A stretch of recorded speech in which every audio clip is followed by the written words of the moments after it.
What's up, guys? This is MedHead, and these are study tips for your pre-med classes.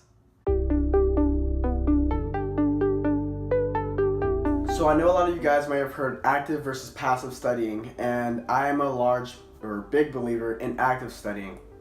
Passive studying may be reading a textbook or having a lecture read back at you, and that's just not really efficient to me. Now, I do believe passive studying can be helpful in different points along your learning of a topic, but in the long run, active studying is where you want to be.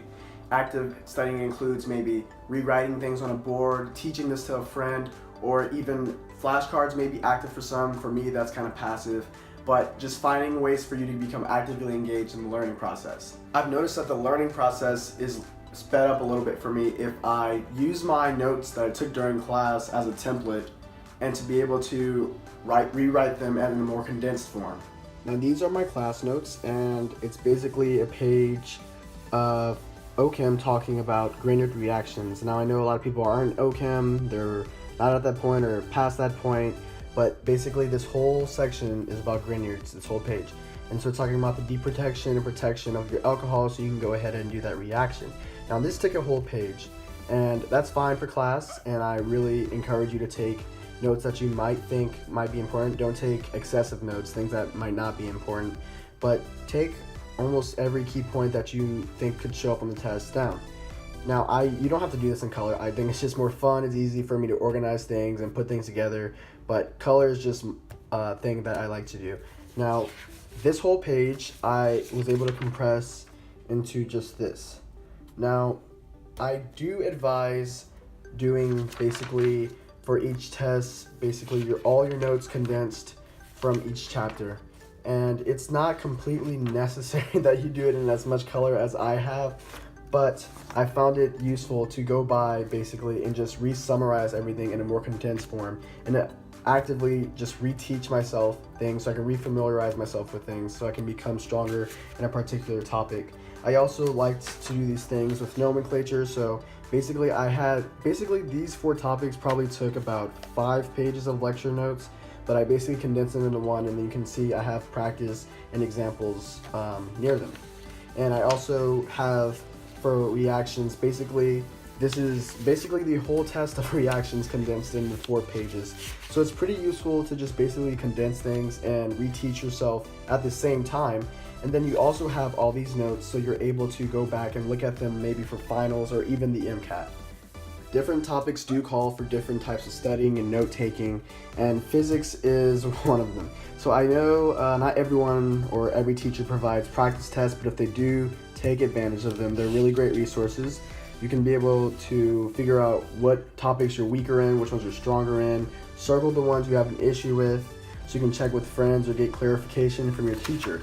Now, and this is basically for chapter 4, we're talking about force, and chapter 5 versus circular motion. Now, these things are condensed super tight on the one page.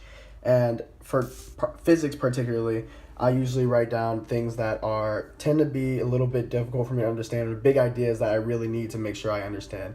And on the side, I'll have all the formulas just on the left side that pertain basically to that topic. And so this is just to show that different topics call for different types of taking note styles, and different types of studying techniques. I apologize for my coffee stains on my on my notes, but this is basically the gist of rewriting your notes and condensing them in a better form, and they become really useful tools later on also. My next tip is to be mindful of the environment in which you're studying. This can have a bigger effect on most people than people usually think, and it works different for different people for different subjects. Now, I do think studying in your room is not a good idea just because that's the place where you relax and you have a bed that's calling you, and you don't want to be called by a bed. You want the subject to call you. So make sure you study in an area that's most conducive to your learning.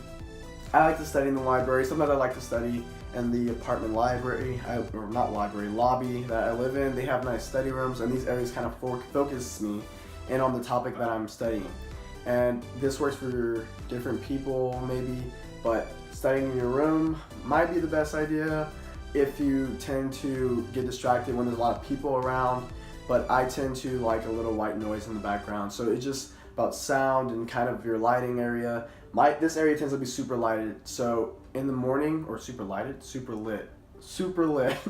in the morning when I'm not tired in the bed, can't really call me because I'm not tired, I'll study here because it's pretty lit and it's a pretty good area, it's pretty clean, and I have a space that's pretty focused in. And so this area that you're studying in is a very important thing for you to be able to focus in on the topic. Now, what kind of goes hand in hand with the environment you study in is who you study with. A lot of times I like to study by myself if I do not understand a topic or if I'm learning a topic. Now, for reviewing of a topic, it's sometimes beneficial to study with other people.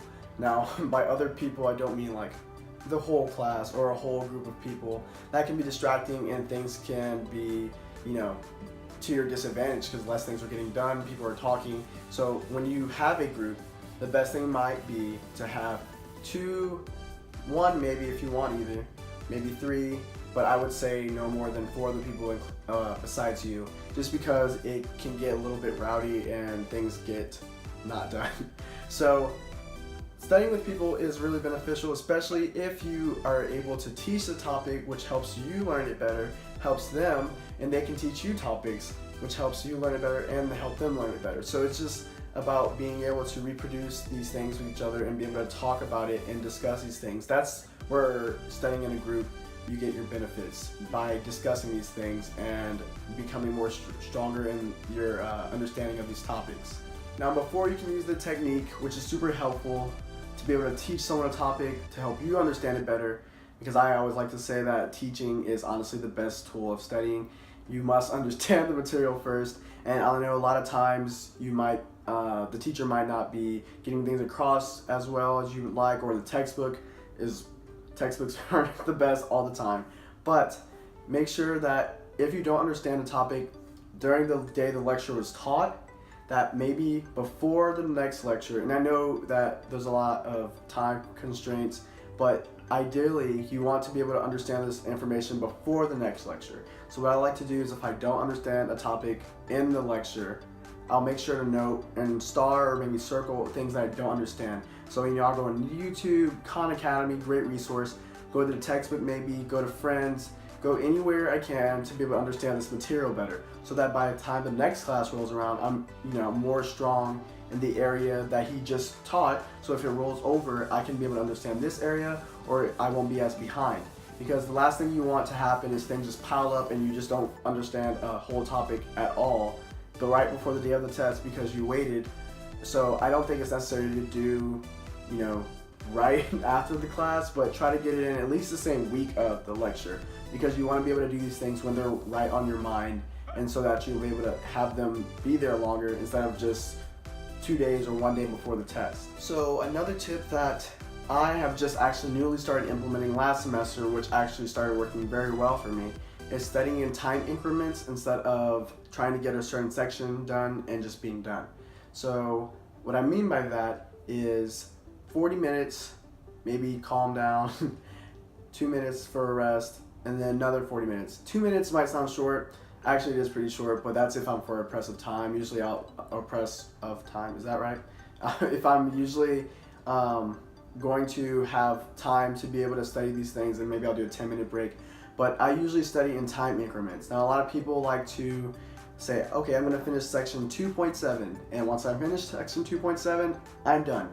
But if you have 10 more minutes within the 40 minutes that you said you were going to have to do 2.7, maybe you can understand a part of 2.7 that you didn't get very well, or you can move on to 2.8.